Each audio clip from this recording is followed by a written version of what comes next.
Mister perfect extra gold. தாம்பத்திய வாழ்வில் தடுமாற்றமா? இல்லற வாழ்க்கை இனிமையாக அமைய வேண்டுமா? இனி கவலை வேண்டாம். பல வருடங்களாக குழந்தை இல்லாதவர்களுக்கும் குழந்தை பாக்கியம் கிடைத்துள்ளது. வயதான பலகினமா, சுகர் பலகினமா, அனைத்திற்கும் ஒரே தீர்வு. எவ்வித கலப்படமும் இன்றி 100% ஹலாலான முறையில் தயாரிக்கப்படுகிறது. இப்போதே ஆர்டர் செய்யுங்கள். மேலும் விவரங்களுக்கு கீழுள்ள எண்ணை அணுகுங்கள். மலேசியாவில் மானத்தை வாங்கி கொண்டிருக்கக்கூடிய கோடி மீடியாக்கள், இன்னைக்கு இந்த கோடி மீடியாக்களை பார்த்து மலேசியாவில் இருக்கக்கூடிய ஒவ்வொரு மீடியாக்களும் காரி துப்பிட்டு இருப்பாங்க. ஏண்டா ஒரு செய்தி வந்து அந்த செய்தியோட உண்மைத்தன்மையை கூட ஆராய மாட்டீங்களாடா, நீங்களாம் மீடியா தான் நடத்துறீங்களா, வேற என்ன மச்சம் நடத்துறீங்களான்னு சொல்லி மலேசியாவில் இருக்கக்கூடிய ஒவ்வொரு மீடியாக்களும் இன்னைக்கு கோடி மீடியாக்களை பார்த்து கேள்விகள் கேட்டுட்டு இருக்கு. அந்த அளவுக்கு சங்கி புத்திகளை பரப்புறதுக்காக இவ்வளவு வன்மத்தை இன்னைக்கு நாடு முழுக்க பரப்பிக்கிட்டு இருக்கிறாங்க. இதுல குறிப்பா பார்த்தோம்னா இஸ்லாமிய பிரச்சாரகர் ஜாகிர் நாய்க்கு குணப்படுத்த முடியாத நோய் ஏற்பட்டு விட்டது அப்படின்னு ஒரு சில மீடியாக்களும், இன்னும் ஒரு சிலர் ஜாகிர் நாய்க்கு எய்ட்ஸ் நோய் ஏற்பட்டு விட்டது அப்படின்னு ஒரு சிலர் பரப்புறானுங்க. இன்னும் சில வெறி பிடிச்ச கேடுகட்ட சங்கி நாய்ங்க ஜாகிர் நாய்க்கு HIV நோய் உறுதி செய்யப்பட்டுள்ளது, அவருக்கு எய்ட்ஸ் நோய் வந்துருச்சு, அவருடைய மனைவிக்கு எய்ட்ஸ் வந்துருச்சு, அவருடைய மகளுக்கும் எய்ட்ஸ் வந்துருச்சு அப்படின்னு சொல்லி இவ்வளவு கேடுகட்ட வார்த்தைகளை பயன்படுத்திட்டு இருக்கானுங்க. இதை பார்த்துதான் இன்னைக்கு மலேசியாவில் இருக்கக்கூடிய ஒவ்வொரு மீடியாக்களும் காரை துப்பிட்டு இருக்கு. சம்பவம் என்னன்னு பார்த்தோம்னா, திடீர்னு ஒரு 2 நாளாவே ஒரு சோசியல் மீடியாவில் ஒரு வதந்தி செய்திகள் பரவிட்டு இருக்குது. இந்த வதந்தி செய்தியை தமிழ் வரைக்கும் நான் தமிழாக்கம் பண்ணி பரப்பணுங்கிறதுக்காக நம்ம ரங்கராஜ் பாண்டேயோடைய சாணக்கியா டிவி அவங்களுடைய சேனல் உட்பட ஒரு நியூஸ் கார்டெல்லாம் போட ஆரம்பிச்சிட்டாங்க. இஸ்லாமிய பிரச்சாரகர் NIA-வால் தேடப்படக்கூடிய, ED-யால் தேடப்படக்கூடிய இஸ்லாமிய பிரச்சாரகர் ஜாகிர் நாய்க் அவருக்கு குணப்படுத்த முடியாத நோய் இருக்கிறது, எய்ட்ஸ் நோய் இருக்குது அப்படின்னு போட்டாங்க. இதை ஃபர்ஸ்ட் இந்தியாவில் இந்த செய்தியை ஃபர்ஸ்ட் இறக்குமதி செஞ்சது யாருன்னு பார்த்தோம்னா நியூஸ் 18 தான். நியூஸ் 18 இதை செய்தியா போடும் போது ஜாகிர் நாயக்கு குணப்படுத்த முடியாத நோய் ஒன்று ஏற்பட்டுருச்சு, இன்க்யூரபிள் வைரல் இல்னஸ் அவருக்கு ஏற்பட்டுருச்சு, குணமே படுத்த முடியாத நோய், ஒரு நோய் அவருக்கு ஏற்பட்டுருச்சு அப்படின்னு சொல்லிட்டு சொல்றாங்க. ஜாகிர் நாயக்கு வந்து எங்க அட்மிட் பண்ணிருக்காங்கன்னா கோலாலம்பூர்ல இருக்கக்கூடிய ஒரு ஹாஸ்பிட்டல்ல, மலேசியாவில் இருக்கக்கூடிய கோலாலம்பூர்ல ஒரு ஹாஸ்பிட்டல் அட்மிட் பண்ணிருக்காங்க. இந்த ஊர் பேர்லாம் கொஞ்சம் ஞாபகப்படுத்திவங்க, அப்பதான் பின்னாடி யூஸ் ஆகும். கோலாலம்பூர்ல இருக்கக்கூடிய ஒரு ஹாஸ்பிட்டல் அட்மிட் பண்ணிருக்காங்க. அதுக்கடுத்து அடுத்து ஒரு 4 பேரா போனதுக்கு அப்புறமே, ஹெட்டிங்ல இந்த மாதிரி செய்தியை போட்டு ஒரு 4 பேரா போனதுக்கு அப்புறமே, ஆனா அதிகாரப்பூர்வமா இது சம்பந்தமா எந்த ஒரு தகவலுமே கிடைக்கல அப்படின்ற குறிப்பிட்டுட்டு அடுத்த வார்த்தையை மென்ஷன் பண்றாங்க. சில மத காரணங்களுக்காகவும் அரசியல் காரணங்களுக்காகவும் ஜாகிர் நாய்க்கு உடம்புக்கு என்ன பிரச்சனை அப்படின்றத அவங்க வெளியே விடாம இருக்கிறாங்க அப்படின்னு சொல்லி இதுக்கு இவங்களே ஒரு காரணமும் சொல்லியிருக்காங்க. சரிப்பா, உனக்கு இதெல்லாம் யாருப்பா சொன்னா? அவங்கள அந்த நாடு அரசு சார்பில் வெளியிடல யாருமே. அத கடைசி பெறா, அந்த ஆர்டிகளோட கடைசி பெறால் நியூஸ் 18 எழுதுறாங்க, ஜாகிர் நாய்க்கோ அவருடைய குடும்பத்தினரோ அந்த மருத்துவமனையோ அல்லது மலேசியா அரசோ இந்த 4 பேர்ல யாருமே இந்த தகவலை உறுதிப்படுத்தல, யாருமே சொல்லல. இப்படி வந்து சில சோர்ஸ் எங்களுக்கு செய்தி சொன்னாங்க அப்படின்ட்டாங்க. அந்த சோர்ஸ் யாரு, சோத்துக்கு செத்து போன அந்த சோர்ஸ் யாருன்னு சொல்லி அதையும் நம்ம பேட்டை டிவில சார்பில் தோண்டி எடுத்து அவன் யாருன்னு ஆளை பிடிச்சிருக்கிறோம், அதையும் நம்ம பின்னாடி சொல்லுவோம். அப்போ ஒரு சில சோர்ஸ் சொல்லிச்சு அப்படின்னு சொல்லி இந்த செய்திகளை பரப்பிட்டு இருக்காங்க. யாருமே உறுதிப்படுத்த முடியாத ஒரு செய்தி, ஆனா அரசியல் காரணங்களுக்காக இதை மறைக்கிறாங்க, அவருக்கு எய்ட்ஸ் இருக்குன்னு சொல்லி மறைக்கிறாங்கன்னு சொல்லி சொல்றாங்க. ஏன் அரசியல் காரணங்களுக்காக மறைக்கிறது உங்களுக்கு என்ன தேவை இருக்குது? ஜாகிர் நாய்க்குன்னு ஒரு தனி நபரால அங்க ஒரு அரசியல் மாற்றம் ஏற்பட போறது இல்ல. ஜாகிர் நாய்க்குன்னு ஒரு நபரால இஸ்லாமியர்களுக்கு அவருக்கு ஒரு பிரச்சனை, ஒரு நோய் ஏற்பட்டுச்சுன்னா அது இஸ்லாத்துக்கோ இஸ்லாமியர்களுக்கோ எந்த ஒரு பாதிப்பும் ஏற்பட போறது இல்ல. அப்ப இது அரசியல் ரீதியாவோ மத ரீதியாவோ இதை மறைக்கிறதுக்கு எந்த ஒரு முகாந்திரமும் இல்ல. ஒரு செய்தியை இவங்க என்ன நினைச்சுக்கிட்டு இருக்காங்கன்னா, எல்லாருமே நரேந்திர மோடி மாதிரி நினைச்சிட்டு இருக்காங்க. கொஞ்சம் நல்லா பாருங்களேன், 2014 இருந்து இன்னைக்கு 25 ஆயிடுச்சு, 2025 ஆயிடுச்சு.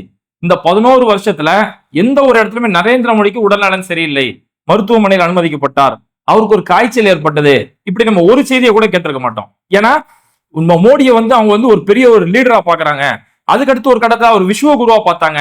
அதுக்கடுத்து இன்னைக்கு அவர் பகவானா பார்க்க ஆரம்பிச்சாங்க. அவர் மோடிஜி அவர் கடவுளுப்பா அப்படின்னு பார்க்க ஆரம்பிச்சாங்க. அப்ப கடவுளுக்கு ஜுரம் வந்துருச்சு, உடம்பு சரியில்லை அப்படின்னா அது அவரோட ஸ்டேஜ்ல இருந்து கொஞ்சம் கீழே இறங்கிடுமே, அவரோட ரேங்க் கொஞ்சம் குறைஞ்சிருமே அப்படின்னு சொல்றதுக்காகவே மோடிக்கு எந்த ஒரு உடல்நல பிரச்சனை ஏற்படாலும் அந்த செய்தி வெளியில வராது. அந்த மாதிரி இவங்க எல்லா செய்தியும் நினைச்சுக்கிறாங்க. ஜாகிர் நாய்க்கு உடல்ல என்ன பிரச்சனைன்னு சொல்லி இவங்க வெளியில சொல்ல மாட்டாங்க. மலேசியா அரசு அதை மறைக்க பாக்குதுன்னா மலேசியா அரசுக்கு அதை மறைச்சு என்ன பிரயோஜனம்? ஒரு இந்தியாவை சேர்ந்த ஒருத்தருக்கு மலேசியாவோட உடல்நல பிரச்சனையை மறைக்கிறதுக்கு மலேசியாவுக்கு என்ன தேவை இருக்குது? சரி, இப்ப நியூஸ் 18 இது சம்பந்தமா சொன்னாங்களா, எங்களுக்கு ஒரு சோர்ஸ் சொல்லிச்சு அவருக்கு இந்த மாதிரி நோய் இருக்குது, ஆனா நியூஸ் 18 எய்ட்ஸ் இருக்குன்னு சொல்லி சொல்லல. அவங்க வந்து இன்க்யூரபிள் ஒரு வைரல் ஒண்ணு இருக்குது, குணப்படுத்த முடியாத ஒரு நோய் இருக்கு அப்படின்னு சொல்லி சொல்றாங்க. அதுல அவங்க குறிப்பிடும் போது எந்த மருத்துவமனை, நான் நல்லா நோட் பண்ணிக்கோங்க, அந்த மருத்துவமனையோட பேரு, அந்த ஊருடைய பேரு, ஃபர்ஸ்ட் கோலாலம்பூர் ஊரோட பேரா, இப்ப மருத்துவமனையோட பேர் பாத்துக்கோங்க, சன்வே மெடிக்கல் சென்டர் அப்படின்ற ஒரு மெடிக்கல் சென்டர்லாம் அவர் சேர்த்திருக்கிறாங்க அப்படின்னு சொல்லி அந்த மெடிக்கல் சென்டர்ல இருந்து எங்களுக்கு ஒரு சோர்ஸ் தகவல் சொன்னாராம். மெடிக்கல் சென்டர் சொல்லியா, மெடிக்கல் சென்டர்ல இருந்து ஒரு சோர்ஸ் சொன்னாராம். சரி, அந்த மெடிக்கல் சென்டர் எப்படிப்பட்ட சென்டர் அப்படின்னு சொல்லி அவங்களுமே லிஸ்ட் போடும்போது தொற்று நோய், கேன்சர், கார்டியாலஜி, ஹெச்ஐவி இது மாதிரியான நோய்களுக்கு சிகிச்சை செய்யறதில் நிபுணத்துவம் பெற்ற ஒரு மருத்துவமனை, ஒரு மெடிக்கல் சென்டர் அது அப்படின்னு சொல்லி சொல்றாங்க. அப்போ பல நோய்களுக்கு சிகிச்சை செய்யக்கூடிய ஒரு இடத்துல ஹெச்ஐவின்னு ஒரு நோய் இருக்கிறதால ஒருவேளை அவருக்கு ஹெச்ஐவி தான் அப்படின்னு சொல்லி இப்படி ஒரு செய்தி இவனுங்களாம் ஃபர்ஸ்ட் அவங்க அட்மிட் பண்ணவே இல்லை. அதுதான் முதல் விஷயம். இவனுங்களாம் அதுல ஹெச்ஐவின்னு சொல்லி பரப்பிட்டாங்க. அதுக்கடுத்து நியூஸ் 18 ஒரு செய்தியை, ஒரு சோர்ஸ் என்ற அடிப்படையில் ஒரு வதந்தியான ஒரு செய்தியை போடுறாங்க.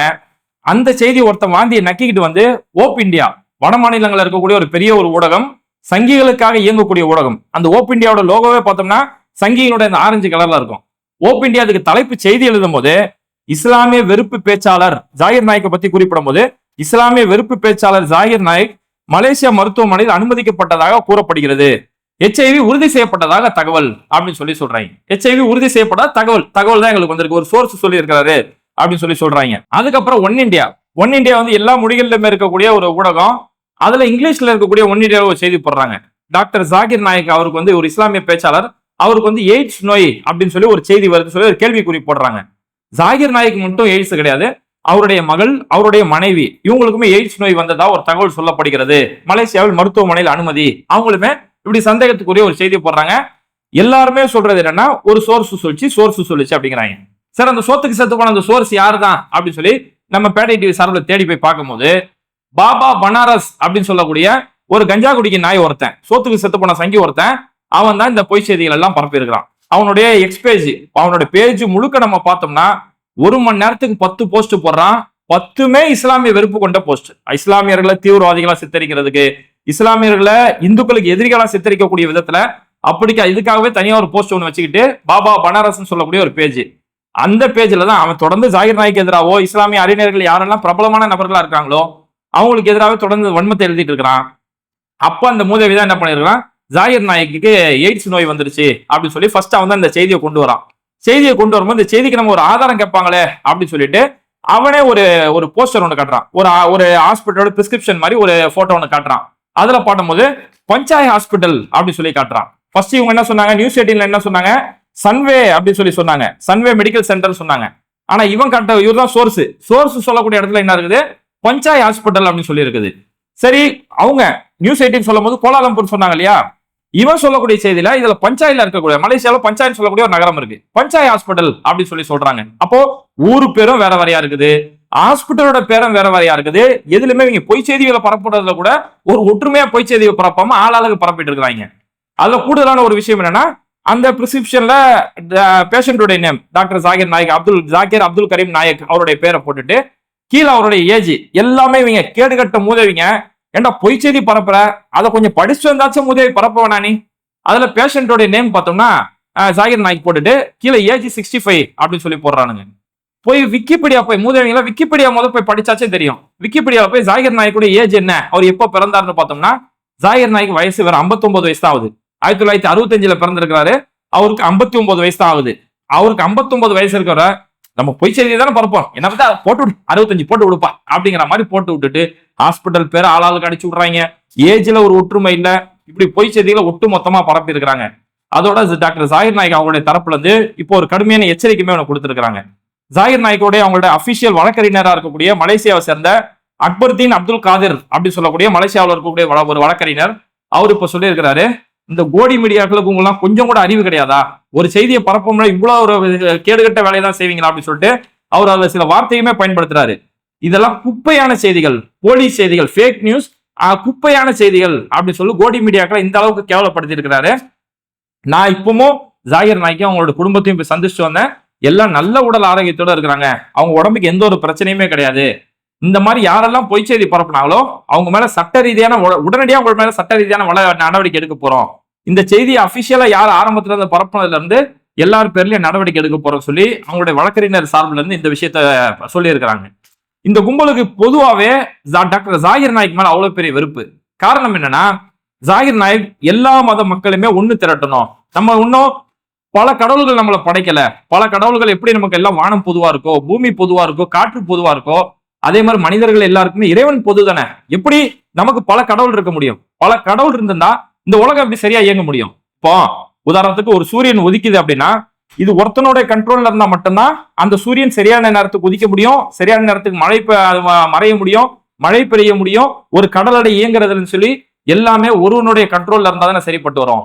ஆளாளுக்கு எப்படி பல கடவுள் இருக்க சாத்தியம்? அப்படி பல கடவுள்கள் இருந்திருந்தா ஒரு கடவுள் இப்போ சூரியன் உதிக்க வேணாம் பாரு, ஒரு கடவுள் இப்போ உதிக்கிட்டோம் பாரு, இப்படி கடவுள்களுக்குள்ள கருத்து வேறுபாடு வந்துச்சுன்னா இந்த உலகம் இப்படி சீரா இயங்கும். ஒரு தமிழ்நாடுன்னு சொல்லக்கூடிய ஒரு கட்டமைப்புலயே திமுக அதிமுக ஒன்னு ஆட்சியில போய் உட்கார முடியாது. எதிர் கட்சிகளா இருக்கும் போது இங்க பல பிரச்சனைகள் இருக்கு. ரெண்டு பேரும் ஒரு நேரத்துல ஆட்சி செஞ்சாங்கன்னா என்ன ஆகும்? அப்போ ஒரு தமிழ்நாடுன்னு ஒரு மாநிலத்தையே ரெண்டு அரசியல் கட்சிகள் ஆட்சி செய்ய முடியாத போது இவ்வளவு பெரிய அண்ட சராசரம் அடங்கிய இந்த உலகம் அவ்வளவு பர்ஃபெக்டா இயங்கிட்டு இருக்கு. மனிதனோட மூச்சு விடுற விஷயத்துல இருந்து இதே துடிப்புல இருந்து எல்லாமே சீரா இயங்குதுன்னா அது ஒரே இறைவனுடைய உத்தரவு பேர்ல தான் இயங்க மட்டும்தான் சாத்தியம் அப்படின்னு சொல்லி இப்படி ஆக்கப்பூர்வமான வாதங்களை முன்வைப்பாரு. குறிப்பா சாட்டா இந்த வீடியோ பார்க்கக்கூடிய ஒவ்வொரு நண்பர்களுக்குமே சொல்றேன், டாக்டர் ஜாகிர் நாயக்கோட வீடியோ போய் பாருங்க. இந்து மதத்துல எந்த அளவுக்கு இந்து மத வேதங்கள் ஒரு இறைவனை தான் சொல்லுது, பல கடவுள்களையோ சிலை வணக்கங்களையோ இந்து மத வேதங்கள் எங்கேயுமே சொல்லல. பிற்காலத்துல அதை மாற்றப்பட்டுட்டாங்க. கிறிஸ்தவ மத வேதம் ஒரு இறைவனை வணங்க சொல்லிதான் சொல்லுது. இயேசுவே தன்னை வணங்க வேணாம், என்ன படைச்ச தேவனை வணங்குன்னு சொல்லி இயேசுவே சொல்லியிருக்காருன்னு சொல்லி எல்லாமே சும்மா வாய்ப்போக்கா சொல்ல மாட்டாரு. ஜாகிர் நாயக்கரோட ஸ்பெஷலே என்னன்னா எந்த புத்தகத்துல இருக்கு, எத்தனாவது பக்கத்துல இருக்கு, எந்த வசனத்துல இருக்குன்னு சொல்லி எல்லாத்தையுமே ஆதாரத்தோட மென்ஷன் பண்ணுவாரு. அவரு சொல்லக்கூடிய அந்த ஆதாரங்களுக்கு இன்னைக்கு வரைக்கும் யாராலும் பதில் சொல்ல முடியல. எப்பேற்பட்ட ஜாம்பவான்கள் அவரோட விவாதம் செஞ்சு அந்த வாதத்துல நிக்க முடியல. அதோடதான் ஒரு கட்டத்துல ஜாகிர் நாயக்கை இந்தியாவில முடக்குனாங்க. டாக்டர் ஜாகிர் நாயக் 2000 இருந்து 2015 வரைக்கும் அந்த அளவுக்கு அவரு கொடிகட்டி பறந்த ஒரு பேச்சாளர். அவருடைய வாதங்களுக்கு முன்னாடி யாருமே நிக்க முடியாது. அதே நேரத்துல எங்கேயுமே பிரிவினை தூண்டுற மாதிரியோ வன்முறை தூண்டுற மாதிரி எங்கேயுமே பேச மாட்டாரு. ஆனா இந்த சங்கிகள் எப்போ ஆட்சிக்கு வந்தாங்களோ அப்பவே என்ன செஞ்சாங்க, அவர் மேல பல வகையான வதந்திகளை பரப்பிட்டு பங்களாதேஷ்ல ஒரு குண்டுவெடிப்பு ஏற்பட்டுச்சு. ஒரு காஃபி ஷாப்ல வந்து ஒரு வெடிகுண்டு தாக்குதல் நடத்தப்பட்டுச்சு. அந்த குற்றவாளியை கைது செஞ்சு விசாரிக்கும் போது அவன் வந்து நான் டாக்டர் ஜாகிர் நாயக்குடைய ஸ்பீச் எல்லாம் கேட்பேன் அப்படின்னு சொல்லியிருக்கிறான். அப்ப இவரு தான் ஒரு தீவிரவாதி உருவாக்கி இருக்காருன்னு சொல்லி இப்படி எல்லாம் இஷ்டத்துக்கு ஒருத்தன் ரோட்ல போறான், பிட் பாக்கெட் அடிக்கிறான், இல்ல ஒரு பெண்ணை கற்பழிச்சிடறான், அவன் ரஜினிகாந்தோட படத்தை பாக்குறான், ரஜினிகாந்தோட படத்தை விரும்பி பார்ப்பான் அப்படின்னா அப்ப ரஜினிகாந்த் இதெல்லாம் செய்ய சொன்னார்னு யாராவது சொல்ல முடியுமா? டாக்டர் ஜாகிர் நாயக் என்ன பேசினாரு? இப்ப இன்னைக்கும் பார்த்தோம்னா டைம்ஸ் ஆஃப் இந்தியா மாதிரியான ஊடகங்கள் ஜாகிர் நாயக்கை பத்தி ஒரு ஆர்டிகல் எழுதும் போது why Zakir Naik is a wanted man அப்படின்னு சொல்லி ஒரு ஆர்டிகல் எழுதுவாங்க. ஜாகிர் நாயக் யாரு, அவருடைய விஷயங்கள் என்னன்னு சொல்லி எழுதும் போது ஜாகிர் நாயக் எந்த அளவுக்கு ஆதாரத்தோட பேசினாரு, எல்லா மத ஒற்றுமைக்காக பேசினாரு, உலக அமைதிக்காக பேசினாரு, இதெல்லாம் டோட்டலா இக்னோர் பண்ணிட்டு ஜாகிர் நாயக் பத்தி என்ன எழுதுவாங்கன்னா இந்த மாதிரி பங்களாதேஷ்ல ஒரு குற்றவாளி ஒரு வெடிகுண்டு வச்ச தீவிரவாதி இவருடைய பேச்சை கேட்கட்டான்னு சொல்லியிருக்கிறான். ஜாகிர் நாயக் வந்து பீஸ் டிவின்னு ஒன்று ஆரம்பிச்சாரு, உலகம் முழுக்க அவருடைய கருத்துக்களை உலகம் முழுக்க போய் சேர்த்தாரு. அப்போ அது ஒரு ட்ரஸ்ட் ஒன்று வச்சிருந்தாரு, அதுல வெளிநாடுகள்ல இருந்து பல மோசடிகள் செஞ்சாரு. அதாவது அந்த ட்ரஸ்ட் மூலியமா பணம் வசூல் பண்ணாங்க. ஒரு ட்ரஸ்டா தான் வச்சிருக்காங்க, தனிநபர் அக்கௌண்ட்ல வாங்கல, ஒரு ட்ரஸ்டா வச்சு அதுல ஏழை மக்களுக்கு தேவையான உதவி, கல்விக்கான உதவி, ஆராய்ச்சிக்கான உதவி. அதனாலதான் ஐஆர்எஃப்னு வச்சிருந்தாங்க, இஸ்லாமிக் ரிசர்ச் ஃபவுண்டேஷன் அப்படின்னு சொல்லி வச்சிருந்து அதன் மூலியமா பல மக்களுக்கு கல்வியை போதிச்சுக்கிட்டு இருந்தாங்க, உலக அமைதியை போதிச்சுட்டு இருந்தாங்க. ஆனா இது என்னன்னா ஏதோ வெளிநாட்டுல இருந்து ஹவாலா பணத்தை கடத்தின மாதிரியும் இப்படி இஷ்டத்துக்கு கதைகளை அடிச்சு விட்டுக்கிட்டு இருந்தாங்க. இப்போ நம்ம நடிகர் சூர்யா இருக்கிறாரு, அகரம் ஃபவுண்டேஷன் மூலியமா பல மக்களோட உதவிக்கு ஒரு ட்ரஸ்ட் ஒன்று ஆரம்பிச்சு பல மக்களோட உதவிக்கு எப்படி ஏற்பாடு செய்யறாரோ அதே மாதிரி ஜாகிர் நாயக் பீஸ் டிவி சார்பில் ஒரு ட்ரஸ்ட் ஒன்று ஏற்பாடு செஞ்சு அது மூலியமா பல மக்களோட கல்விக்கு உலக அமைதிக்கான ஒரு வழிவகை செஞ்சுட்டு இருந்தாரு. இதைதான் அவர் மேல ஒருத்த குண்டுவெடிப்பு குற்றவாளி இவரோட பேச்சை கேட்டு இது பண்ணிட்டான், அதனால இவர் மேல என்னைய வழக்கு போடுறோம், இவர் வந்து ட்ரஸ்ட்ல வந்து பணம் ஹவாலா பணத்தை செஞ்சுட்டாரு அப்படி என்னென்னோ காரணங்கள், உப்புச்சப்பில்லாத காரணங்கள், ஆதாரம் இல்லாத காரணங்கள் சொல்லி இவர் மேல இடி சம்பந்தமான வழக்குகள் போட்டு அவருடைய பாஸ்போர்ட்டுகள் முடக்கப்பட்டது. அதோடதான் மலேசியா கவர்மெண்ட், மலேசியா அரசு பார்த்து அவரை தங்களுடைய நாட்டுக்கு கூப்பிட்டுட்டு நிரந்தர மலேசியா குடிவாசியா அவர் ஆக்கிட்டாங்க. நிரந்தர மலேசியாவோட சிட்டிசன் அவருக்கு அங்கீகாரம் கொடுத்து 2016 இருந்து இன்னைக்கு வரைக்கும் அவர் மலேசியாவில் நல்ல முறையில் இருந்துகிட்டு இருக்கிறாரு. இந்த இந்தியா டுடே ஆர்டிகல் சொன்ன பாத்தீங்களா, அந்த இந்தியா டுடே ஆர்டிகல் பார்த்தோம்னா செப்டம்பர் 11 அமெரிக்காவோட இரட்டை கோபுர தாக்குதல் நடத்தும் போது ஒசாமா பின் லேடனுக்கு ஆதரவாக இவர் பேசியிருக்கிறாரு அப்படின்னு சொல்றாங்க. அந்த ஸ்பீச்சை போய் எல்லாம் நல்லா கேளுங்க. அடுத்த வார்த்தையும் இந்தியா டுடே அடுத்த வார்த்தையுமே எழுதுறாங்க, ஒவ்வொரு முஸ்லிமும் பயங்கரவாதியா இருக்க வேண்டும் என்று ஜாகிர் நாயக் கூறினார் அப்படின்னு சொல்லுவாங்க. இதைதான் இவங்க சொல்றது தற்குறி நாய்ங்க. ஒரு செய்தியை இவங்க வெளியிடக்கூடிய செய்தியை அதோட உண்மை இப்ப நம்ம பேசுறோம், இந்த ஒரு வீடியோ பேசுறோம், இந்த செய்தியை இந்தியா நியூஸ் 18 எப்படி வெளியிட்டாங்க, ஓப் இந்தியா இந்த செய்தி எப்படி எழுதுனாங்க, இந்தியா ஒன் இந்தியா எப்படி எழுதுனாங்க, இந்த செய்தியை வெளியிட்ட அந்த பாபா பனாரஸ் சொல்லக்கூடிய அந்த கஞ்சா குடிக்கு எப்படி எழுதுனா, எல்லா தகவல்களுமே படைச்சு உண்மையா அந்த ஜாகிர் நாயக்குடைய வழக்கறிஞர் என்ன சொல்லியிருக்கிறாரு. குறிப்பா மலேசியாவோட ஊடகத்தை நான் சொல்ல மறந்துட்டேன். மலேசியாவில் இருக்கக்கூடிய ஊடகங்கள் மலேசியா கினி அப்படின்னு சொல்லக்கூடிய MKN சொல்லுவாங்க, மலேசியா கினி நியூஸ் அப்படின்ற ஒரு ஊடகம், FMT அப்படின்னு சொல்லக்கூடிய ஃப்ரீ மலேசியா டுடேன்னு சொல்லக்கூடிய, அதாவது நம்ம ஊர்ல தினத்தந்தி, இந்தியா டுடே எப்படியோ அது மாதிரி மலேசியால முக்கியமான ஒரு ஊடகங்கள், அந்த ஊடகங்கள் சொல்றாங்க இது ஒரு பொய்யான செய்தி, ஜாகிர் நாய்க்கு எந்த ஒரு பிரச்சனையும் இல்ல, அவங்களுடைய வழக்கறிஞர் அக்பர்தீன் இது வழக்கு தொடுக்கிறேன்னு சொல்லியிருக்காருன்னு சொல்லி இதெல்லாம் கோடி மீடியாக்கள் பரப்பக்கூடிய ஒரு பொய்யான செய்தி சொல்லி மலேசியா ஊடகங்கள் இதை பதிவு செய்யறாங்க. அப்ப இந்த அளவுக்கு இந்த பொய் செய்திகளை யாரெல்லாம் பரப்புறாங்க, ஜாகிர் நாய்க் தரப்புல இருந்து என்ன சொல்றாங்க, அவங்களுடைய வழக்கறிஞர் தரப்புல என்ன சொல்றாங்க, மலேசியா ஊடகங்கள் எல்லாம் சம்பந்தப்பட்ட நாடு மலேசியா ஊடகங்கள் என்ன சொல்றாங்க சொல்லி ஒரு செய்தியை ஒரு 10 நிமிஷம் வீடியோ சொல்றதுக்கு நம்ம இவ்வளவு தரவுகளை படிச்சுக்கிட்டு இருக்கிறோம். ஆனா இந்தியா டுடே மாதிரி நீ இவ்வளவு பெரிய ஊடகத்தை வச்சுக்கிட்டு நீ ஒருத்தரை பத்தி ஒரு செய்தி வெளியிடல, முதல்ல அவர் என்ன பேசினாருன்னு பார்க்கணும்ல. ஜாகிர் நாய்க் வந்து ஒசாமா பின் லாடனுக்கு ஆதரவா பேசிட்டாருங்கிறாங்க. முதல் ஜாகிர் நாய்க் அந்த ஸ்பீச்ல என்ன பேசினார்னா, தீவிரவாதம் இஸ்லாத்தின் தனி உடைமையா அப்படின்னு ஒரு தலைப்பு, உண்மையால அருமையான ஒரு பேச்சு பேசியிருப்பாரு. எந்த மதமும் தீவிரவாதத்தை ஆதரிக்கல, தீவிரவாதம் மனித குலத்திற்கே எதிரானது அப்படி சொல்லி அவ்வளவு ஆதாரத்தோட பேசியிருப்பாரு. எல்லா மத வேதங்களோட ஆதாரத்தை முன் வச்சு பேசியிருப்பாரு. அதுல ஜாகிர் நாய்க் சொல்லும் போது செப்டம்பர் 11 அமெரிக்காவோட இரட்டை கோபுர தாக்குதல் நடத்துன்றது இது பல வணிக யுக்திகளுக்காக நடத்தப்பட்ட தாக்குதல். அன்னைக்கு தாக்குதல் நடத்தக்கூடிய அன்னைக்கு அந்த பில்டிங்ல வேலை செய்யக்கூடிய ஒட்டுமொத்த யூதர்கள் அன்னைக்கு லீவ் போட்டிருக்காங்க. எப்படி சாத்தியம்? அந்த பில்டிங்க கட்டின இன்ஜினியருடைய கருத்து என்ன? இந்த பில்டிங்லாம் சாதாரணமா ஒரு ஃபிளைட் வச்சுலாம் இடிச்சலாம் ஒட்டுமொத்தமா டோட்டலா சதைச்சிட முடியாது, பில்டிங்கோட அடித்தளத்துல பாம்பு வைக்காம இதை வந்து இந்த பில்டிங்கை உடைக்க சாத்தியம் இல்லை சொல்லி இதெல்லாம் இஸ்லாத்தின் மேல பொய்யை பரப்புறதுக்காக மேற்கத்திய ஊடகங்கள் பரப்பக்கூடிய பொய்கள், வணிக ரீதியா கார்பரேட்டுகள் இங்க எப்பேற்பட்ட செயல்கள் செஞ்சுட்டு இருக்காங்கன்னு சொல்லி இந்த விஷயங்களை பேசினாரு. இதான் இவங்க எப்படி சித்தரிக்கிறாங்கன்னா ஒசாமா பின் லாடன் ஆதரவு சொல்லி கொண்டு போயிட்டாங்க. அதுக்கடுத்து ஒவ்வொரு முஸ்லீமும் பயங்கரவாதியா இருக்கணும்னு சொல்லி ஜாகிர் நாய்க் சொன்னதா சொல்றாங்க. அதுல ஜாகிர் நாய்க் என்ன சொல்லுவார்னா, ஒரு பயங்கரவாதம் ஒரு தீமையான காரியம் நம்ம முன்னாடி நடக்குது, ஒரு தவறுகள் நடக்குது, ஒரு பாவங்கள் நடக்குது அப்படின்னா இதெல்லாம் நம்ம விட்டு வெதுங்கணும். இதெல்லாம் இந்த பாவங்களை பார்த்து ஒரு பாவம் நம்ம கண்ணு முன்னாடி நடக்குது, மக்கள் முன்னாடி ஒரு இடத்துல பாதிக்கப்படுறாங்க அப்படின்னும் போது அந்த இடத்துல மக்களுக்கு உதவி செய்யணும், அந்த பாவங்களை விட்டு தவிர்த்து இருக்கணும். இதெல்லாம் தவிர்த்து இருக்கிறதுக்கு பேர் உங்களுக்கு பயங்கரவாதம் அப்படின்னா ஒவ்வொரு முஸ்லீமும் பயங்கரவாதியா இருக்கணும், பாவத்தின் பக்கம் போகக்கூடாது, மக்கள் பாதிக்கப்படக்கூடாது, எல்லா மக்களும் அமைதியா இருக்கணும், எல்லா மக்களும் ஒற்றுமையா இருக்கணும் அப்படின்னு சொல்லி இப்படி பேசின ஒரு கருத்தை இவங்க அதுல இருக்கக்கூடிய ஒரு சின்ன பீஸை மட்டும் வெட்டி எடுத்து இந்த அளவுக்கு திருச்சி பொய் செய்திகளை பரப்பிட்டு இருக்காங்க. அதோட அடுத்த கட்ட ஒரு விளைவாதான் இன்னைக்கு டாக்டர் ஜாகிர் நாய்க்கு குணப்படுத்த முடியாத நோய் ஏற்பட்டுருச்சு, அவருக்கு எய்ட்ஸ் நோய் ஏற்பட்டுச்சு சொல்லி இஷ்டத்துக்கு நாளுக்கு ஒரு வதந்திகளை பரப்பிட்டு இருக்காங்க. இவங்க பரப்பக்கூடிய வதந்திகளால இந்தியாவில் இருக்கக்கூடிய ஊடகங்கள் இப்படி ஒரு பொய் செய்தியை பரப்புன்னு வெளிநாடுகள் பார்க்காது, இந்தியாவில் இருக்கக்கூடிய ஊடகங்களே இப்படிதானா அப்படின்னு சொல்லி நம்ம நாட்டையே ஒரு இழிவா பார்க்கக்கூடிய ஒரு நிலைமைக்கு தான் இந்த கோடி மீடியாக்கள் உலக அளவுல நம்ம நாட்டை சந்தி சிரிக்க வச்சிருக்கானுங்க. இது மாதிரி வீடியோக்களை தொடர்ந்து பார்க்கறதுக்கு மறக்காம பேட்டை டிவியை சப்ஸ்கிரைப் பண்ணிட்டு இந்த வீடியோக்களை உங்க நண்பர்களுக்கு அதிகமா ஷேர் செய்யுங்க. இணைந்திருப்போம்.